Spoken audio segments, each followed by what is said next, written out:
Assalamualaikum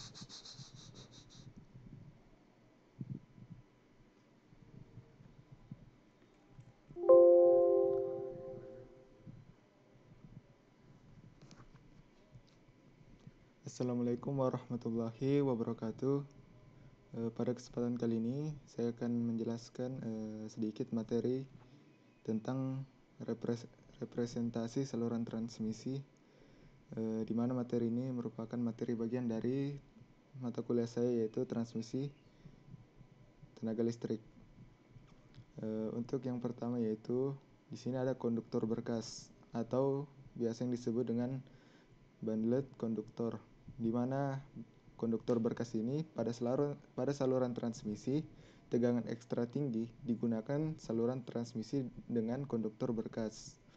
Kemudian tiap fase mempunyai jumlah konduktor 2, 3, 4 atau bahkan lebih. Selanjutnya dengan konduktor berkas ini ada 3 hal yang tercapai, yaitu reaktansi induktif saluran menjadi lebih kecil dan kapasitansi saluran bertambah besar. Kemudian di sini rugi korona dapat diperkecil. Kemudian yang ketiga ada interferensi dengan saluran komunikasi dapat diperkecil. Kemudian diagram pengganti saluran transmisi. Di sini bisa kalian lihat, di sini ada gambar saluran transmisi jarak pendek, di mana penjelasannya yaitu Fs sama dengan tegangan pada ujung pengirim atau ujung generator, kemudian Is itu arus pada ujung pengirim atau ujung generator, kemudian Vr itu tegangan pada ujung penerima atau ujung beban, kemudian Ir itu arus pada ujung penerima atau ujung beban, kemudian Z di sini Z sama dengan R tambah Jx, yaitu di mana impedansi saluran. Kemudian saluran transmisi pendek ini relasi arus dan tegangan saluran transmisi di sini ada rumusnya, yaitu Vs sama dengan Vr ditambah Zi R atau Is sama dengan Ir, di mana Vs itu tegangan pada ujung pengirim atau ujung generator, kemudian Is itu arus pada ujung pengirim atau ujung generator, kemudian Vr itu tegangan pada ujung penerima atau ujung beban, kemudian Ir itu arus pada ujung penerima atau ujung beban. Kemudian di sini ada Z sama dengan R tambah Jx, di mana itu impedansi saluran transmisi.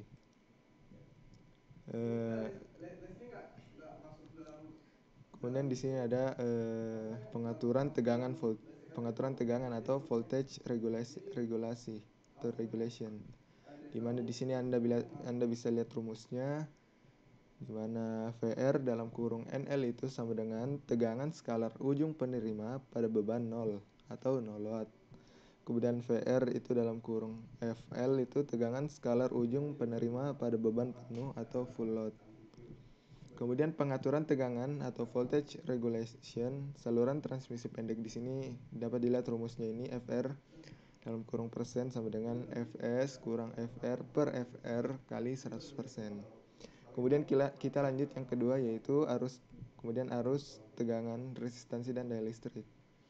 Kemudian di sini arus listrik yaitu elektron mengalir dari kutub negatif ke kutub positif dari sumber tegangan.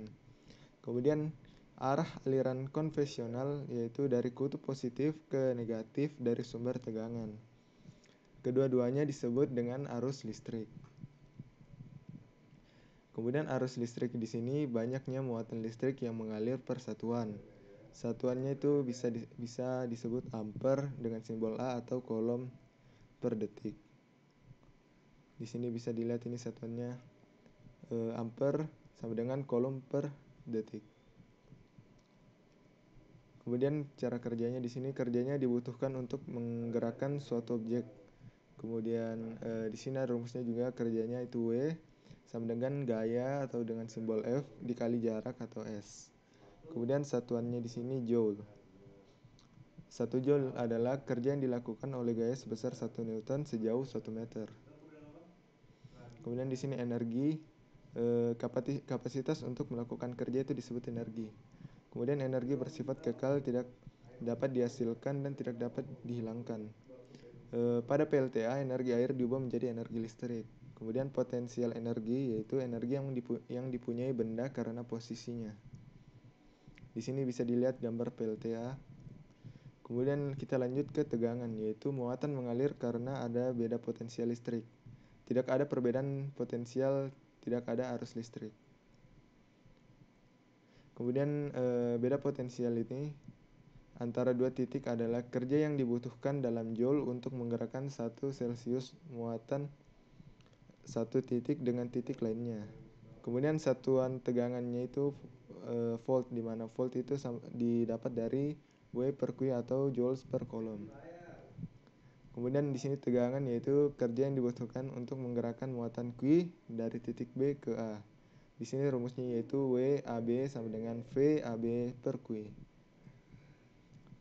Kemudian jika kerja yang dilakukan untuk menggerakkan muatan positif dari B ke A atau menggerakkan muatan negatif dari A ke B, maka titik A positif terhadap B. Kemudian titik A ini polaritas positif, kemudian titik B ini polaritas negatif. Kemudian sumber tegangannya. Di sini agar selalu terjadi beda potensial dibutuhkan sumber tegangan, contohnya itu baterai. Kemudian analogi air yang dipompa sehingga selalu terjadi perbedaan besar tekanan. Di sini bisa dilihat gambarnya. Kemudian sumber tegangan di sini yang pertama ada prinsip elektromagnet, yaitu generator mengkonversi energi mekanik menjadi energi listrik. Kemudian prinsip elektrokimia, misalnya sel volta atau baterai ini mengkonversi energi kimia menjadi energi listrik. Kemudian resistansi, yaitu sifat material yang mencegah pergerakan elektron. Di sini bisa dilihat.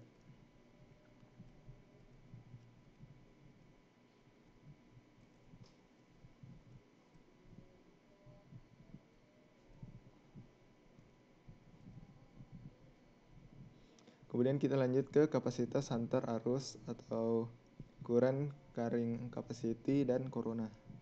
Di sini kapasitas penyaluran kawat. Penaikan temperatur kawat sangat penting, yaitu penaikan temperatur yang berlebihan mempengaruhi andongan dan kekuatan tarik dari kawat. Kemudian harga temperatur yang diizinkan untuk kawat ini biasanya 50 derajat Celcius. Kemudian kapasitas hantar arusnya adalah besarnya arus yang dihantarkan dibatasi sesuai kemampuan kawat menerima panas atau tidak boleh melebihi dari 50 derajat Celcius. Kemudian di sini energi panas yang timbul adalah I pangkat 2R. Sehingga rumusnya ini I pangkat 2R sama dengan WC ditambah dengan WR. Di mana I itu sama dengan arus kawat, R itu tahanan kawat, WC itu panas disipasi melalui konveksi, kemudian WR itu panas disipasi melalui radiasi, dan A ini luas permukaan kawat. Bila diameter kawatnya ini 0,3 sampai 5 inci dan kecepatan udara sebesar 0,2 sampai 5 feet atau 5 per detik, maka besar WC di sini dilihat seperti pada gambar, yaitu WC sama dengan 0,009 per akar D kali delta T, di mana AD ini diameter kawat, AT ini penaikan temperatur, dan WC ini panas disipasi melalui konveksi. Kemudian besar WR bila nilainya di sini 40 sampai 50 derajat Celcius. Kemudian WR-nya di sini 0,1 0,147 di mana WR sama dengan panas disipasi melalui radiasi, kemudian TO di sini temperatur awal dan T di sini penaikan temperatur. Kemudian dari persamaan 1 2 3 diperoleh harga pendekatan kapasitas antar arus atau current carrying capacity, yaitu bisa dilihat pada gambar, di mana HW yaitu koefisien disipasi panas konveksi, HR itu koefisien disipasi panas radiasi, WS itu energi radiasi matahari atau diasumsi bernilai 1. Kemudian R itu tahanan konduktor, dan D itu diameter total konduktor. Kemudian kita lanjut ke corona. Corona adalah cahaya violet yang terlihat pada tegangan kritis visual. Tegangan kritis visual merupakan tegangan pada arus bolak-balik pada suatu kawat yang tegangannya dinaikkan terus-menerus sehingga mencapai suatu harga. Kemudian pada corona terdapat rugi-rugi corona. Nah, rugi-rugi corona akan bertambah cepat oleh kabut atau hujan. Kemudian besar-besar rugi corona adalah P core sama dengan K dalam kurung V dikurang VO pangkat 2, di mana VO ini tegangan kritis di mana corona mulai terjadi. Kemudian pada saluran EHV atau extra high voltage atau tegangan tinggi, gejala corona harus diperhatikan karena di atas 100 kV, gejala corona mulai serius. Kemudian harga tegangan kritis saat mulai terjadi corona adalah sebagai berikut. Bisa dilihat pada gambar di mana VO itu tegangan kritis mula, R itu jari-jari kawat, dan D itu jarak. Kemudian harga rugi-rugi corona menurut peak. Di sini bisa dilihat pada gambar juga. Di mana P sama dengan rugi-rugi corona, F sama dengan frekuensi sistem atau hertz, M itu sama dengan MO, M1 atau MO faktor permukaan kawat sama dengan 1 untuk kawat halus dan M1 faktor. Kemudian udara sama dengan 1 untuk udara normal dan 0,8 untuk cuaca hujan. Kemudian VG sama dengan gradien tegangan pada permukaan kawat untuk saluran transmisi 3 fasa. Kemudian VGO itu sama dengan 21,1 kV per cm. Mungkin sekian dari saya, kurang lebihnya mohon dimaafkan. Wassalamualaikum warahmatullahi wabarakatuh.